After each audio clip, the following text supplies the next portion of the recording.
a sinner, left my lover crying on the dance floor. I'm a sinner, I'm a sinner. Welcome back to more Dollhouse of Offerings. By the time Yukio's barrage of questions finally came to an end, the sun was beginning to set. クロウさん、お疲れ様でした。運動したわけでもないから平気だ。しかし、和井様の知識欲はすごいな。Kuro gazed at the gate of House Kazu estate as he muttered that last comment. Yukio pried as much as he could about House Yusaka's research, but Kuro made sure not to reveal any sensitive information. The details of how he was designed and the precise nature of House Yusaka's experiments were not secrets per se, but they weren't something that it would be wise to reveal to an old quack. For one thing, he was a tool designed for killing. It was a tool supposed to explain how it was made. I thought he would be disappointed, but he seemed very enthusiastic nonetheless.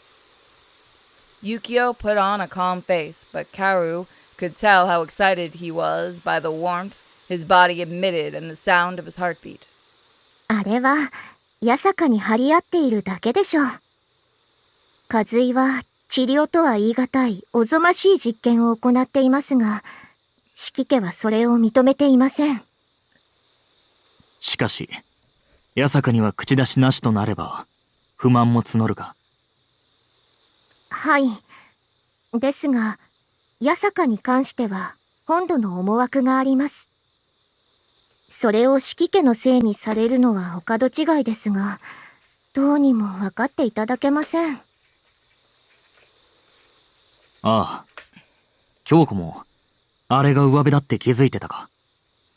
和井様はいつもあの態度ですので、逆に察しがつきます。She's not dumb.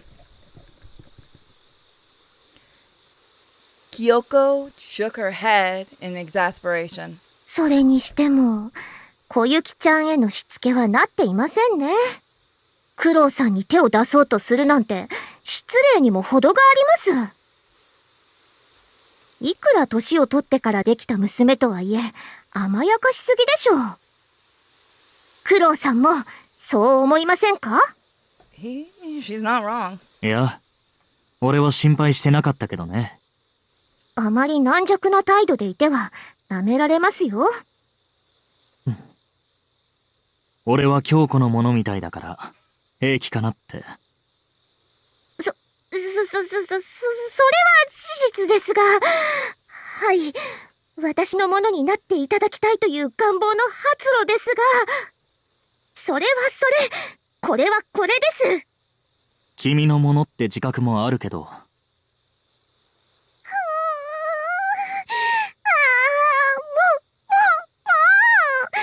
帰りますよ。はい、帰る。これ以上ここでやっていたら、和井家に怒られそうです。とても嬉しいので、抑えられるうちに行きましょう。そうか。うん。Kiaru was used to her emotional state by now. He turned to look back at House Kazu's estate one last time. I sensed a large room with several people in it in the basement. His senses were sharp.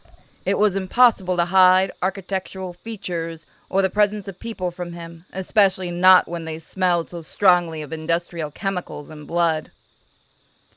As a Yasaka, I don't have much room to talk, but whatever they're up to, it can't be good. But as long as they respected his boundaries, Kaoru thought it was best to let Dugan decide where to draw the line with them. それにしても、小雪ちゃんは無作法にも程があります。おじいさまには報告しておきましょう。No sooner had they lost sight of House Kaz's front door than Kyoko returned to criticizing the girl. It seemed she was unable to set the issue aside, but Kyaru didn't see why it was such a big deal. 子供のしたことだしいいじゃないか。それに、小雪ちゃんより、和井殿の方がまずい。あの人、誰にでもああなのか。はい？俺を見て勃起してたぞ。Yeah, it did. 間違いなく勃起してた。ちょっと怒りました。もう遅いし帰ろう。Kyaru caught Kyoko by the hips as she tried to make off for the Kaz estate once again. 話してください、クロウさん。私のクロウさんの尻穴が危ないのですよ。 That could be a thumbnail. 想像の上でも凌辱されたんですよ。私は Down, girl, down. まあまあ、落ち着いて。無理です。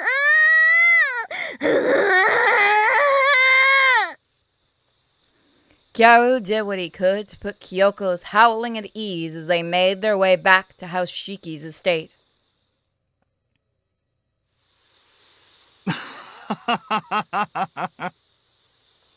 Laughter rang out through the annex at House Shiki's estate at that night.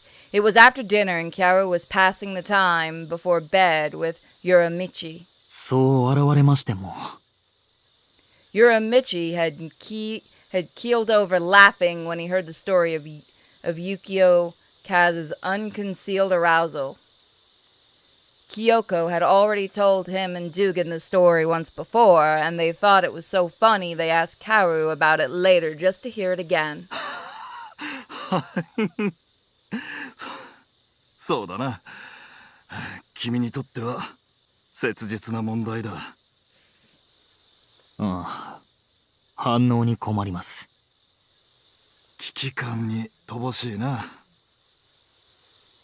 勃起されたからといって殺されるわけではありません。それはそうだが、掘られそうになったら殺していいぞ。それは道元様も。ああ、承知している。京子を抱く前に男に抱かれるわけにもいかんからな。Uramichi wheezed and clutched his sides, screwing up his face and trying as hard as he could to suppress his laughter.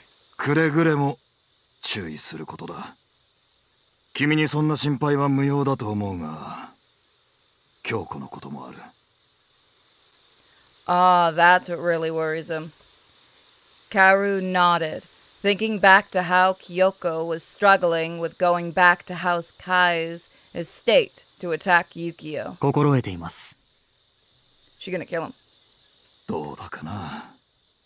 あれに思いを寄せられていても、君自身は分かったものではない。はい。未だに受け止めるだけで精一杯です。そういうことではない。おう？君は京子を評価している。そうだな。君に欠けている常識的な部分、情動的な趣を惜しむことなく注いでいる娘を憎からず思っている。親のひいき目ではなく、見ていてわかることだ。否定は許さん。はい。Karu didn't disagree. In fact, he felt like Uramichi had helped him realize something. I've been so caught up in trying not to hurt her feelings, but I really do like her. It came to him all at once. Suddenly, it seemed obvious. だから、そこから一歩どうすればよいのかわからなくとも、そういう心持ちでいてくれれば、君はできると思う。初日から見ていたが、確かに伊予殿が進めるだけのことはある。多分、人としての基礎が元からできているのだろう。Uncharacteristically for him, Karu's eyes widened at the high praise the older man offered. Uramichi laughed. ああ、すまん。言葉を尽くすのは身にならないか。あ、Karu wanted to say something, but he couldn't figure out how to say it, so he gave up. I never been good with words. He could know their meanings, but they never carried much emotional impact for him. The things most people talked about just weren't relevant to his experience of the world. Their concepts were far removed from his life, like a train on a different track. Even saying that he thought Kyoko was beautiful was only an approximation. He felt like a revelation was coming over him. He was starting to think he might be attracted to her or even love her. Still, something wasn't quite right about those words. The smile fell from Uramichi's face when he saw Kyaru racking his brain. He looked down as he spoke again. あの子は気立てがよく利口だが、才には恵まれなかった。だから過ちも犯す。自覚せず罠に踏み込むこともある。だからよく静止して支えてくれ。はい。改めて心得ました。彼女を支えにさせていただきます。そして結婚したらすぐ孫へ。早く何人でもいいから孕ませろ。それが君の第一の役割だ。子供を産まないうちは京子もまともな女ではない。極つぶしのガキもいいところだ。父親としてそのまま何年も経つのはいたたまれないからな。Uramichi's voice was full of emotion, but Kyaru couldn't tell the nature of that emotion, so he merely responded with, 孕ませます。He was firm in his statement and completely earnest. よろしい。娘の話はここまでとしよう。それでだ。Uramichi straightened his back as though the subject was serious. 和井はどうだった？悪意や敵意を向けられたか？和井様はそれらを隠すのに慣れているようでした。ただし少なくとも好意はありません。劣情の類だろうな。奴らの行情が行情だ。八坂の傑作である君に催しても不思議ではない。複雑ですね。Kyaru meant that. What Yukio felt for him appeared to be extreme curiosity. There was resentment and anger mixed in with that, but there was no indication that he wanted to kill Kyaru. And while Yukio could hardly be called loyal to House Shiki, he was unlikely to harm their interests as long as they remained in such a strong position. まあ、人の考えることだ。実際に問題を起こすまでは時間がかかる。九郎君も懸命に荒探しをする必要はないぞ。道元様は踏み絵とおっしゃっていましたが。あれは物の例えだ。意味としては真逆だな。踏み絵は踏まなければ処罰される。が、この場合は踏まなければそれでいい。そこまで父上は独裁的ではないよ。Kyaru took that to mean that there should be consequences for anyone who treated him with open malice. 所詮どの家も古くから格式のある家柄ではない。権力を剥げばただの村人も同然だからな。それが全てを仕切ろうなどと欲をかけば後ろから刺される。とはいえ進んで刺してくる相手には注意が必要だ。京子が最後に回している二良家ですか？望んで権力を強めたわけではないんだがな。Uramichi shrugged his shoulders. It appeared there was something more that he was leaving out on purpose. He's not denying it, but I think he wants me to see for myself. 明日は御社と陸号、両家に赴く予定ですが、この2家がまとめてなのはなぜでしょうか。御社は主な公安部を抱えていて、外部とのやり取りを仕切っている。陸号は経済面だな。ここに島内ほぼ全ての店がある。居住地域の四季、商業地域の陸号という具合だ。聞いていると、食料の流通を握っているように思えます。それでも、四季家よりも小さいのですか。うちはその上、本土の祭りごとも噛んでいるからな。あちらから二度目されれば困窮しかねえ。お上を無視して七原島とやり取りする商人もいないだろう。昔ならいざ知らず、自給率も下がっているからな。長々と二度目されれば持つまい。Gyaru considered Uramichi's words carefully before nodding. 七原島の特産品は八坂のもの。それを四季が抱えている以上は、ということですか。そうだ。話を御社と陸号に戻すぞ。外から入ってきた商材を取り扱う関係で、御社と陸号は非常に親密だ。血のつながりもあるので分ける意味が薄い。そういった2家で優先順位を分けてしまえば、後で内輪もめにつながりかねないだろなるほど。う。御社のところで挨拶した後、入り江を渡って陸号へ行くといい。